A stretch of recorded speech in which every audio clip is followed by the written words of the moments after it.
Hello, what is up my brothers and sisters? Today I wanted to discuss quite a bit about Jujutsu Kaisen chapter 241 because now with TCB's translation, it's not really half bad as a chapter. This chapter really impressed me even though I'm still waiting on this quote-unquote payoff from this fight. Takaba versus Kenjaku is a fight no one asked for, no one really expected, and even when they fight now, I'd never think it'd be this philosophical or even deep. I myself thought Takaba was an absolute gag character, a joke. Even characters in the manga think that, but this fight gave Takaba a lot more character than I expected, and it is pretty good. Gege is a fantastic writer for how he can make Takaba just that much more interesting, despite how I personally kind of dread having to deal with his strange character antics when there's just so many more things in the series that we could focus on, but Gege is doing something very different here. Chapter 241 opens with Takaba's backstory or flashback in his college years. And by now, you know, when Gege does a sort of flashback, most of us expect a character to die, especially after Gege killed off so many other characters, but Takaba is different. See, when Takaba was first starting off his comedy career in university, he actually had a partner that had a pretty big impact on his life. Takaba takes his comedy stuff very seriously, but his partner shows up late, half drunk, and very half-assed about everything. But they decide to practice their gig anyway, and right off the bat, their energy isn't matching at all. The partner doesn't even know the gag and gives an apology for it.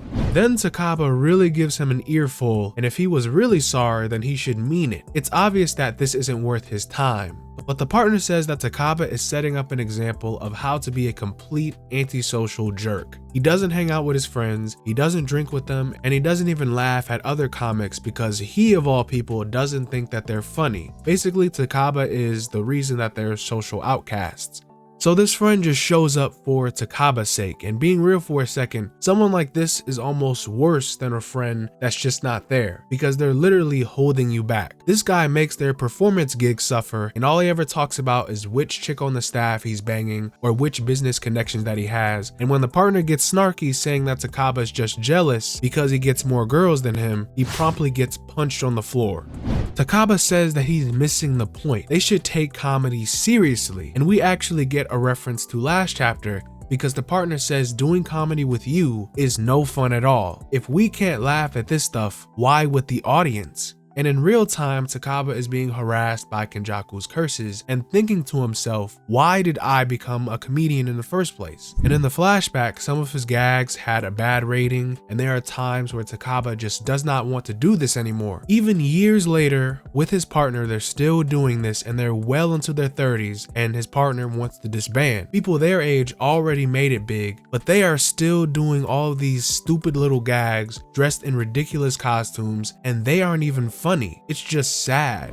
Back at Takaba's apartment, he sits in his messy room wishing he could at least land some type of career in the entertainment industry, like being on a sketch show or some MC on an idol show. He just wants to make something out of himself, and now he's even running out of material. Takaba thinks back to his life, and when he mentions taking comedy seriously, it strikes the question, why did he become a comedian in the first place? But when Takaba was a kid, he was always this cold and serious child, so other kids didn't like him. So since he didn't want to be lonely anymore, Takaba changed his personality to be more fun and joking, and he made the kids laugh, and he had more friends, but he never had a partner. Not a partner that understood him. And as Takaba is watching his favorite comics on TV, he sees a moment where they break down and say, if I were serious, I wouldn't be having this much fun.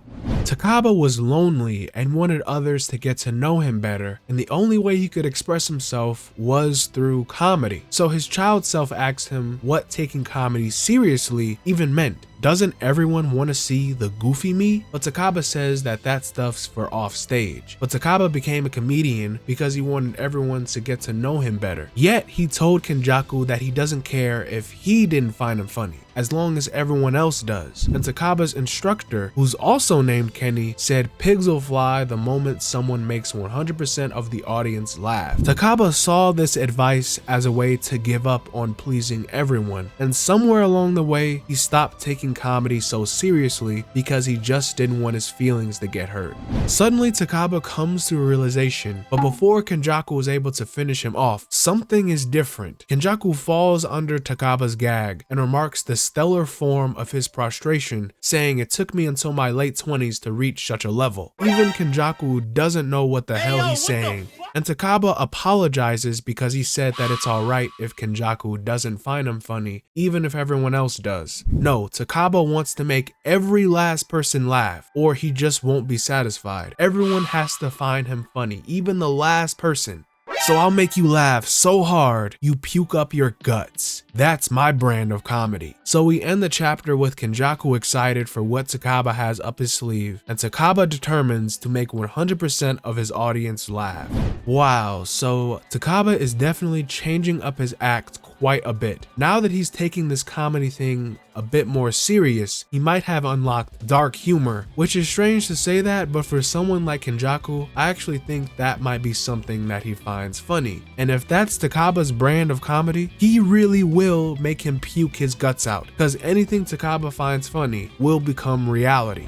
One thing to understand about this chapter is that it was like Takaba's journey into why he is the way that he is, and the reason for him being a comedian and the struggles of an entertainer in this industry. I think it's interesting for him to be aware of how he's perceived by other people, and it makes his character a whole lot more real. I actually find Takaba funny, but sometimes his jokes just fall flat and end up being really weird. It's definitely better for like a Japanese audience who get his references. Hell, I don't even think most characters in the actual story get what Takaba is saying half the time, but I guess that really is just part of Takaba's charm. He's just kind of random. Next chapter, I hope to see more application of his actual curse technique and how Kenjaku can even fight Takaba if his confidence is restored. This is going to be one of the craziest JJK fights. It's definitely going to be interesting for sure.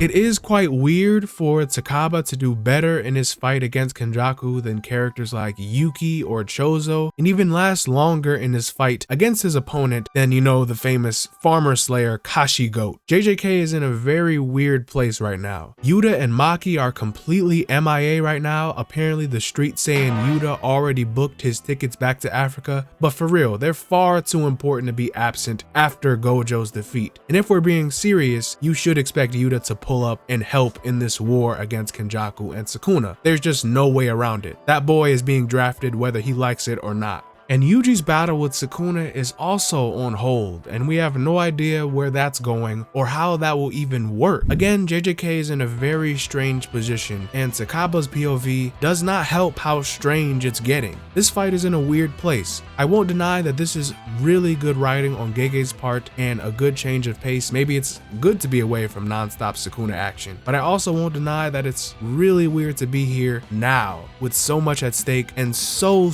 many other things to get into. However, you guys make sure to share your thoughts and comments below. I'd love to hear what you guys think about Jujutsu Kaisen right now, but this has been Enemy Stand User, and I'll see you awesome guys in the next one. Bye-bye.